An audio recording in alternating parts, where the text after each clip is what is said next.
Assalamualaikum warahmatullahi wabarakatuh.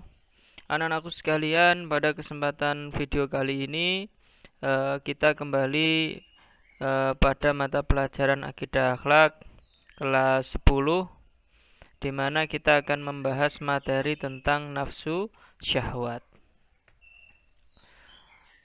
Saya paparkan peta konsep tentang pembahasan materi nafsu syahwat.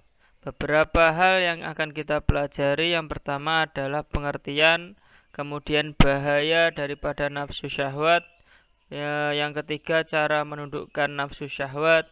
Di antaranya terbagi menjadi dua, ada mujahadah, kemudian ada riyadhah, dan yang terakhir adalah hikmah. Tapi sebelum nantinya kita mempelajari pengertian nafsu syahwat, maka kita perlu memahami hakikat daripada nafsu. Sebenarnya semua manusia itu memiliki nafsu, karena manusia tidak dapat hidup jika tidak ada nafsu. Allah menciptakan manusia disertai dengan hawa nafsu. Hal tersebut mengandung banyak faedah. Di antaranya adalah, andaikan nafsu makan ini dicabut, pasti binasalah manusia. Kemudian jika nafsu terhadap lawan jenis dihilangkan, maka mereka juga tidak akan mendapatkan keturunan dan akan binasa juga. Nafsu di sini adalah keinginan seseorang atau dorongan hati yang kuat untuk memasuki kebutuhan hidupnya. Hawa nafsu adalah sesuatu yang disenangi oleh jiwa, baik bersifat positif maupun negatif, baik bersifat jasmani ataupun bersifat rohani. Perbuatan baik ataupun buruk digerakkan oleh nafsu. Artinya menjadi pusat komando segala kegiatan manusia, sekaligus sebagai motor penggerak yang menggerakkan segala macam tingkah laku manusia. Jadi nafsu itu ibarat seperti sungai. Dia bisa mengalir dengan tenang dan bisa meluap atau menghancurkan, dan karena itu perlu dikontrol dengan sistem bendungan dan irigasi yang baik, sehingga memberikan manfaat yang maksimal bagi kehidupan manusia dan lingkungannya. Sehingga hakikatnya itu nafsu sangatlah penting bagi diri manusia. Akan tetapi penggunaan nafsu yang tidak terkontrol pada diri manusia itu sangatlah berbahaya. Jadi inilah hakikat daripada nafsu. Jadi memang manusia pasti memiliki nafsu. Tanpa nafsu manusia ini tidak akan bisa hidup. Tapi kalau nafsu ini berlebihan dan manusia tidak mampu mengontrol daripada nafsu, maka akan memberikan dampak bahaya pada orang tersebut. Yang selanjutnya adalah pengertian nafsu syahwat. Pada dasarnya nafsu syahwat ini terdiri dari dua kata. Yang pertama nafsu, yang kedua adalah syahwat. Nafsu sendiri memiliki arti adalah keinginan seseorang atau dorongan hati yang kuat untuk memenuhi kebutuhan hidupnya. Jadi keinginan untuk memenuhi kebutuhan hidupnya. Sedangkan syahwat ini memiliki arti diantaranya adalah kecintaan terhadap sesuatu sehingga kecintaan itu menguasai hatinya. Inilah yang dinamakan syahwat. Jadi syahwat itu tidak hanya seputar masalah seksual, tapi syahwat ini berkenaan luas. Nanti akan kita bahas pada slide berikutnya. Sehingga dari kedua pengertian ini dapat diambil kesimpulan bahwasannya nafsu syahwat adalah kecondongan jiwa terhadap sesuatu yang disukainya, sehingga keluar dari batas syariat. Jadi yang kita akan bahas adalah lebih kepada perilaku yang buruk. Jadi kecondongan jiwa terhadap sesuatu yang disukainya sehingga dia keluar batas syariat. Kemudian dorongan nafsu syahwat ini terbagi menjadi 3. Yang pertama adalah syahwat dan kesenangan terhadap harta benda. Sehingga hal ini melahirkan kerakusan, perampokan, pencurian, manipulasi, korupsi, bahkan kekerasan fisik seperti pembunuhan dan penganiayaan. Jadi kalau kita mengikuti dorongan nafsu syahwat, di antara syahwat kesenangan terhadap harta benda yang berlebihan akan menimbulkan tadi di antaranya fenomena korupsi. Yang kedua adalah syahwat dari kesenangan terhadap seks. Sehingga melahirkan kejahatan dan kekejian berupa perzinahan, pemerkosaan, dan penyimpangan seksualitas lainnya. Bahkan hanya karena seks terjadi pembunuhan dan penganiayaan fisik. Jadi syahwat berkenaan kesenangan terhadap seks yang berlebihan akan mengakibatkan dampak yang negatif. Di antaranya yang paling besar adalah melakukan perbuatan zina. Yang ketiga adalah syahwat dan kesenangan terhadap jabatan dan kedudukan. Sehingga hal ini melahirkan para pejabat dan pemimpin yang zalim, kemudian otoriter, bahkan diktator. Akhirnya menindas siapapun saja yang akan menghalang-halangi tujuannya. Maka kita perlu sekali menjaga daripada dorongan nafsu. Jangan sampai melampaui batas dan akhirnya memberikan dampak negatif pada kehidupan kita.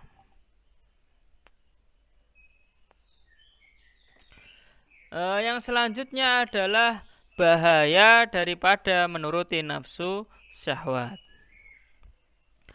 Salah satu sifat daripada nafsu syahwat ini adalah tidak pernah terpuaskan. Jadi kalian harus paham, sifat daripada nafsu syahwat adalah tidak pernah terpuaskan. Di saat kita menuruti satu keinginan, nafsu itu akan menuntut hal yang lain dan akan terus begitu hingga tak ada habisnya. Inilah sifat daripada nafsu syahwat. Misalnya adalah mempunyai satu gunung emas, pun masih tidak cukup, maka ia masih ingin lebih lagi. Kemudian orang yang mengikuti hawa nafsu tidak akan mementingkan agamanya dan tidak mendahulukan ridha Allah dan Rasulnya. Dia akan selalu menjadikan hawa nafsu ini menjadi tolak ukurnya. Dia dibuat buta dan tuli oleh hawa nafsunya. Orang yang mengikuti hawa nafsunya tanpa terkendali akan mengakibatkan bahaya-bahaya yang besar. Jadi jangan sampai tujuan hidup kita itu hanya menuruti daripada hawa nafsu atau nafsu syahwat dalam pembahasan topik ini. Maka kita perlu kembali kepada siapa? Untuk mencari jalan ridho Allah dan Rasul. Di antara bahaya-bahaya daripada menuruti nafsu syahwat yang pertama adalah merusak potensi diri seseorang. Jadi hal ini Nabi Muhammad SAW mengingatkan bahwa mengikuti hawa nafsu akan membawa kehancuran. Hal tersebut diriwayatkan oleh Anas, Ibnu Abbas, Abu Hurairah, Abdullah bin Abi Aufa dan Ibnu Umar. Yang artinya adalah 3 perkara yang membinasakan dan 3 perkara yang menyelamatkan. Adapun 3 perkara yang membinasakan adalah kebakhilan dan kerakusan yang ditaati, hawa nafsu yang diikuti, dan seseorang yang membanggakan diri sendiri. Sedangkan 3 perkara yang menyelamatkan adalah takut kepada Allah di waktu sendirian dan dilihat oleh banyak orang, sederhana di waktu kekurangan dan kecukupan, dan berkata atau berbuat adil di waktu marah dan ridho. Inilah berkenaan 3 perkara yang akan membinasakan dan yang akan menyelamatkan. Dan di sini ternyata menuruti hawa nafsu akan menjerumuskan ke dalam binasaan. Yang selanjutnya adalah mendatangkan kesusahan dan kesempitan. Ya, karena menuruti keinginan. Sebenarnya kalau kita mampu memenuhi kebutuhan, insya Allah hidup kita akan cukup. Kita tidak akan susah. Tapi kalau kita mengikuti keinginan, kita mengikuti nafsu syahwat kita, maka yang datang adalah kesusahan, kesempitan. Yang ketiga adalah mengakibatkan rusaknya lingkungan alam karena nafsu mengeksploitasi alam yang berlebihan. Ini juga terjadi pada fenomena saat ini. Kenapa? Saat ini banyak sekali bencana di berbagai macam daerah. Bahkan Kalimantan yang menjadi paru-paru dunia, justru saat ini mengalami banjir. Yang jarang sekali mungkin diberitakan kalau Kalimantan itu terkena banjir. Hal ini kenapa? Ya diantaranya adalah akibat daripada oknum-oknum yang senang merusak lingkungan. Ya. Sehingga yang datang adalah sebuah kerusakan yang berdampak kepada manusia itu sendiri. Dan hal ini terdapat dalam Quran surat Ar-Rum ayat 41.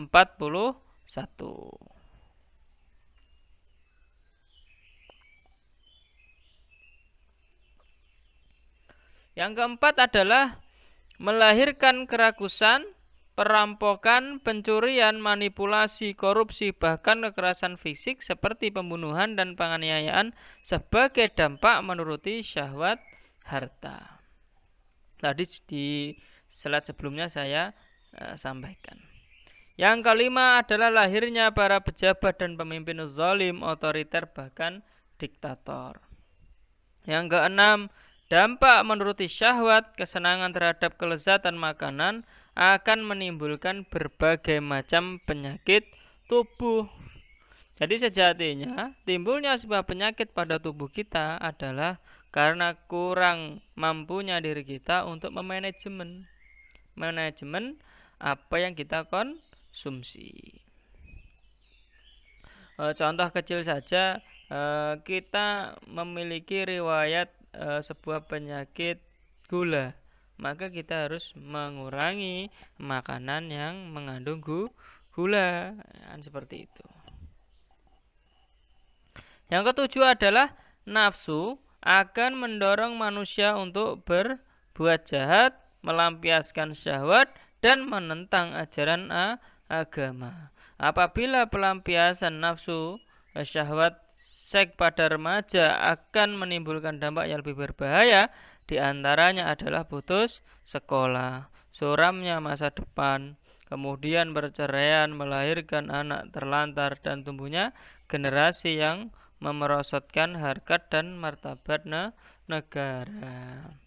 Ternyata gara-gara perzinahan yang dilakukan oleh para remaja ini menimbulkan banyak dampak.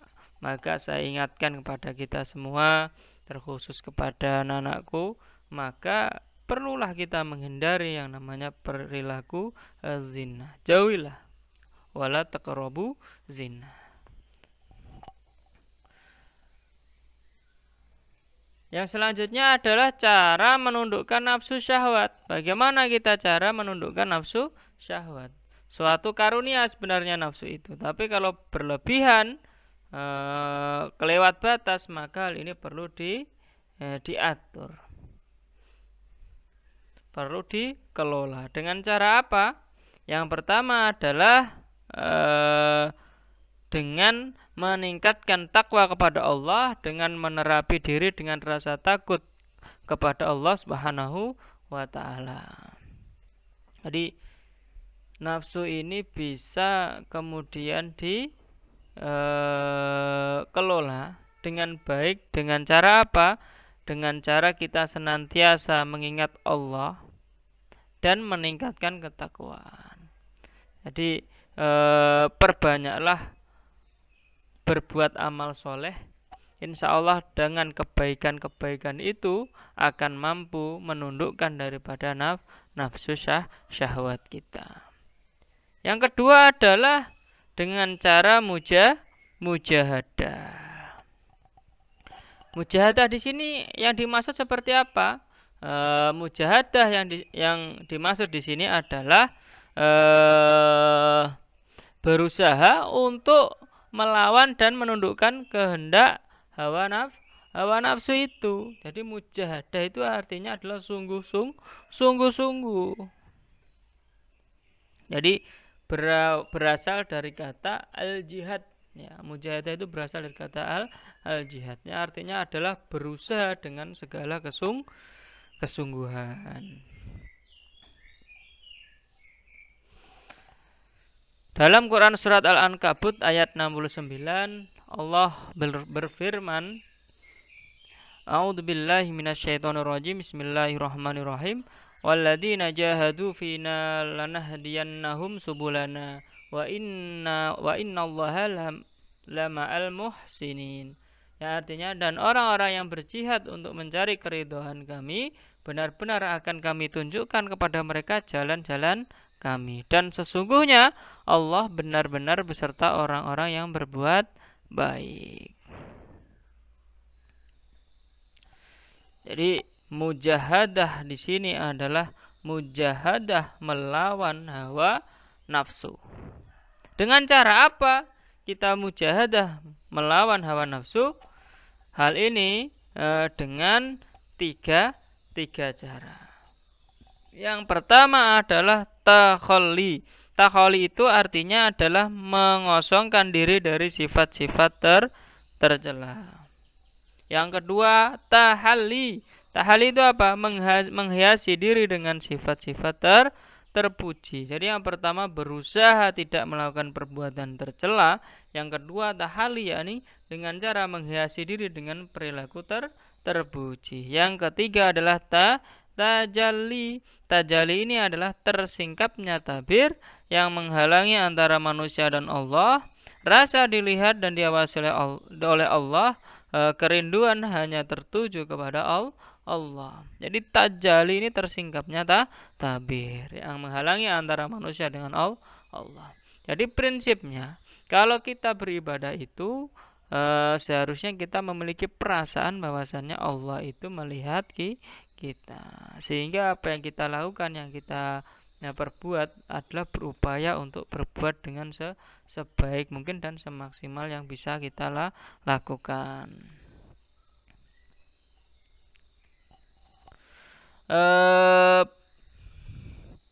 Dari ketiga cara ini dilakukan dengan cara riyadhah. Jadi ketiga peringkat ini dilakukan dan dilaksanakan dengan latihan-latihan rohani yang disebut dengan riyadhah.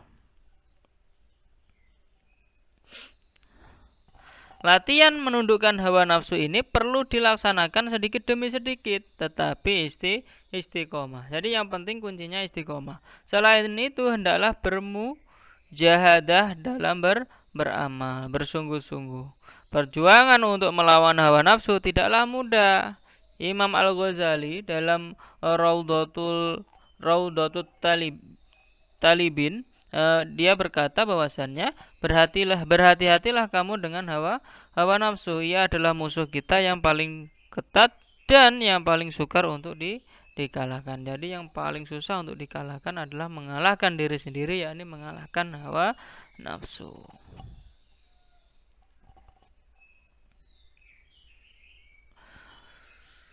Yang selanjutnya adalah hikmah menundukkan nafsu syahwat. Nafsu syahwat pada diri manusia itu tidak boleh dihilangkan, tetapi penting untuk ditundukkan atau diarahkan. Ini yang perlu kalian ingat. Nafsu syahwat pada diri manusia itu tidak perlu dihilangkan, ya, tetapi hanya perlu dikelola, ditundukkan atau diarahkan sehingga akan memperoleh manfaat atau kebaikan. Di antaranya sebagai berikut. Yang pertama adalah menjadi motivasi untuk berbuat baik, beribadah dan meraih kesuksesan. Jadi nafsu mempunyai keinginan, mempunyai kehendak. Kalau bisa dikelola akan menjadi sebuah motivasi, menjadi seseorang yang lebih baik untuk meraih sebuah kesuksesan. Yang kedua adalah hidup lebih terarah dan terkontrol, selamat dan bahagia dunia akhirat. Jadi orang yang tidak diatur, ya, atau dikalahkan oleh nafsu, maka dirinya akan menjadi orang yang selamat, baik di dunia maupun di akhirat. Contoh yang paling mudah kita jumpai di antaranya saat ini adalah perilaku hubungan bebas di kalangan remaja. Misal akan kejadian hamil di luar nikah, misal ketika masih sekolah, maka pastinya dia akan dikeluarkan. Ketika dia sudah dikeluarkan, apa yang terjadi, ya? Cita-citanya untuk menempuh ke jenjang yang lebih tinggi tidak akan mampu dilalui atau diperoleh. Nah, ini kan banyak dampaknya nanti seperti itu. Yang ketiga adalah terhindar dari perbuatan keji dan mungkar, ya.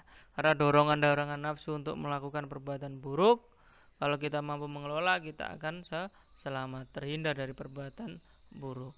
Dan yang keempat adalah disukai banyak orang, ya. Bukan hanya Allah yang suka, tapi banyak orang yang akan suka. Banyak orang yang akan dekat dengan diri kita.